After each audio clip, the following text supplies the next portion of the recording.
بسم اللہ الرحمن الرحیم یا ایہا الذین آمنوا کتب علیکم الصیام کما کتب علی الذین من قبلکم لعلکم تتقون۔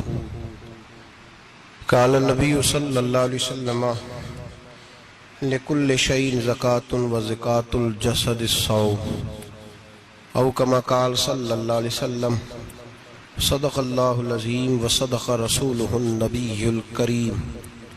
ان اللہ وملائکتہ یصلون علی النبی یا ایہا الذین آمنوا صلوا علیہ وسلموا تسلیما۔ اللہم صل علی سیدنا ومولانا محمد معدن الجود والکرم وآلہ وصحبہ وبارک وسلم۔ حمد و صلاۃ کے بعد قرآن مجید سورہ بقرہ، اللہ تبارک و تعالی نے ارشاد فرمایا یا ایھا الذین آمنوا کتب علیکم الصیام، اے ایمان والو تم پر روزے فرض کیے گئے، کما کتب علی الذین من قبلکم، اسی طرح جس طرح تم سے پہلے لوگوں پر فرض کیے گئے تھے، لعلکم تتقون، تاکہ تم پرہیزگار ہو جاؤ، متقی ہو جاؤ، اللہ سے ڈرنے والے بن جاؤ، گناہوں سے بچنے والے بن جاؤ، اپنی زندگی کو رب رسول کے احکامات کی روشنی میں گزارنے والے بن جاؤ۔ روزہ ایک پریکٹس ہے، ایک مجاہدہ ہے، ایک جد و جہد ہے۔ جد و جہد کس چیز کی؟ اللہ کی رضا کے مطابق اپنے آپ کو ڈھالنے کی جد و جہد۔ صوم کا لغوی معنی ہوتا ہے رک جانا، حلال رزق سامنے پڑا ہے، حلال مشروب سامنے پڑا ہے، حلال رشتہ بیوی کا موجود ہے، لیکن ان سب چیزوں سے حالت روزہ میں رکنا، اللہ کی رضا کے لیے رکنا، اس کا نام روزہ ہے۔ صوم کا معنی رکنے کے ہیں، پرہیز کرنے کے ہیں، بچنے کے ہیں۔ ہر چیز موجود ہے لیکن اللہ کا حکم نہیں ہے تو لہٰذا کھا نہیں سکتے۔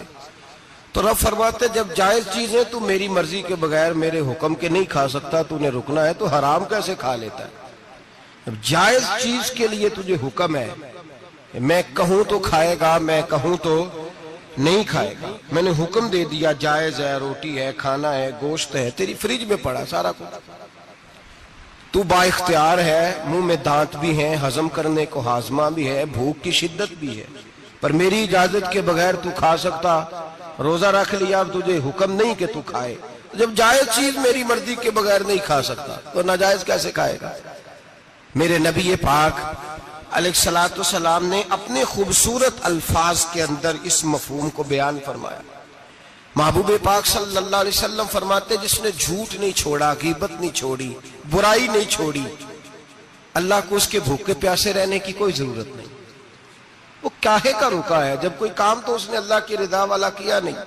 روزہ رکھ کے دغا کر رہا ہے، روزہ رکھ کے جھوٹ بول رہا ہے، روزہ رکھ کے کم ماپ رہا ہے، تول رہا ہے، دھوکہ دے رہا ہے، رشوت لے رہا ہے، فراڈ کر رہا ہے، حرام کا مال کٹھا کر کے کہتا ہے اس میں سے چلو 10 دیگیں بھی پکا دیں گے۔ وہ بھائی جو کام اللہ نے تجھے کرنے کو حکم دیا تھا، جب تو وہ بجا ہی نہیں لا رہا، مقصد روزہ ہی تو حاصل، لعلکم تتقون۔ روزے کا مقصد یہ ہے کہ تو پرہیزگار ہو جائے۔ میرے نبی پاک علیہ السلام کی بارگاہ عالی مرتبت میں 2 عورتیں آئیں، یہ چیزیں کھا لو، کہنے لگی محبوبہ ہم نے روزہ رکھا ہوا ہے۔ فرمایا نہیں، تمہارا تو روزہ نہیں ہے، حضور رکھا ہوا ہے روزہ، سحری سے لے کر اب تک کچھ نہیں کھایا، شام تک بھی نہیں کھائیں گی۔ محبوب نے فرمایا ذرا کہہ تو کرو، الٹی تو کرو۔ کہہ کی تو ان کے حلق سے خون بھی نکلا اور گوشت کے لوتھڑے بھی نکلے، پھوٹیاں بھی نکلی۔ نبی پاک نے فرمایا وہاں بیٹھ کے تم نے اپنے جاننے والوں کی غیبت نہیں کی، چغلی نہیں کھائی؟ خاموش ہو گئیں، گردنیں جھک گئیں۔ نبی پاک نے فرمایا تم نے قرآن نہیں پڑھا کہ جو اپنے بھائی کی غیبت کرتا ہے وہ مردہ بھائی کا گوشت کھاتا ہے؟ تو گوشت کھا کے بھی تمہارا روزہ رہ گیا ہے۔ کس طرح کا روزہ ہے کہ صاحب روزہ رکھ کے نہ رکھنے والوں پہ تنقید کر رہے ہیں۔ تراویحاں پڑھ کے نکلے ہیں جو کہتے ہیں میں اکیلا ہی نیک ہوں، باقی تو محلے میں کوئی پڑھتا ہی نہیں۔ یہ کیسا تیرا روزہ ہے کہ تو روزہ رکھ کے تو اس کے مقصد کو نہیں سمجھا؟ لعلکم تتقون، روزہ دار تو وہ ہے کہ روزہ رکھا ہوا ہے، کھانے بھی سے رکا ہے، پینے سے بھی رکا ہے، عمل زوجیہ سے بھی رکا ہے، پھر وہ جھوٹ سے بھی رکے، غیبت سے بھی رکے، بدنگاہی سے بھی رکے، حرام خواری سے بھی رکے ساری چیزوں سے۔ یہ بتلائیے کہ روزے کی حالت میں اپنی بیوی کے پاس جانا منع ہے تو غیر محرم کو دیکھنا جائز ہے؟ ہمارے ٹی وی پہ میں نے پہلے بھی کہا تھا کہ ہم ٹھیکیدار اور ذمہ دار نہیں ہیں مذہب کے۔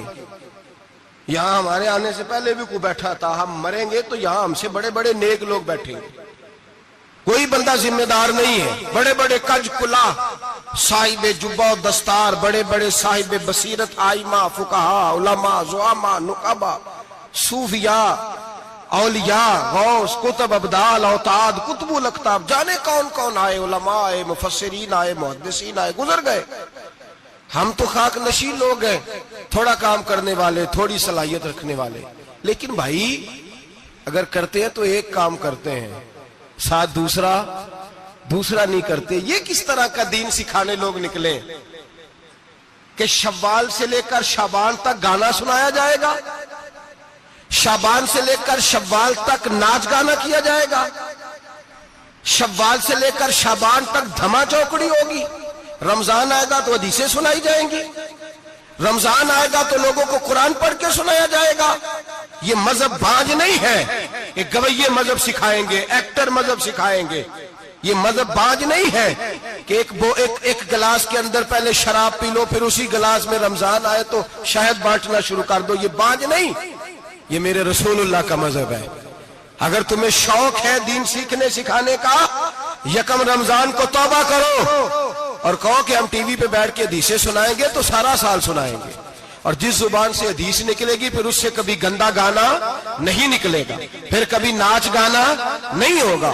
یہ کون سا مذہب ہے جو بیویاں سکھا رہی ہیں؟ یہ کون سا دین ہے جو عورتیں سکھا رہی ہیں؟ میرے رسول پاک صلی اللہ تعالی علیہ وآلہ وسلم کا وہ مذہب ہے کہ میرے اعلیٰ حضرت فاضل بریلوی رحمت اللہ علیہ نے فرمایا، مرد کے لیے جائز نہیں کہ وہ عورت کی زبان سے میلاد بھی سنے، نعت بھی سنے۔ مرد کے لیے جائز نہیں، مرد کو مرد سکھائے گا، عورت سکھائے گی تو عورتوں کو سکھائے گی۔ بے شک آپ سویرے فتویٰ دیجئے کہ چھوٹی سی مسجد میں بیٹھ کے، چھوٹے سے کونے میں بیٹھ کے چھوٹا سا مولوی، اور وہاں تو اتنے بڑے مفتی ٹی وی پہ بیٹھے ہوئے، وہ غلط ہے تو صحیح ہے کیسے ہو گئے؟ سنو، میرے نبی پاک علیہ الصلوۃ والسلام کے مذہب کا حسن یہ ہے کہ اسلام کہتا ہے ایک نظر بی بی کو دیکھا کسی نے غلطی سے تو معافی ہو جائے گی، دوسری نظر شہوت سے دیکھا تو حرام ہے اس کے لیے، وہ پاکستان کا مولوی ہو یا سعودی عرب کا۔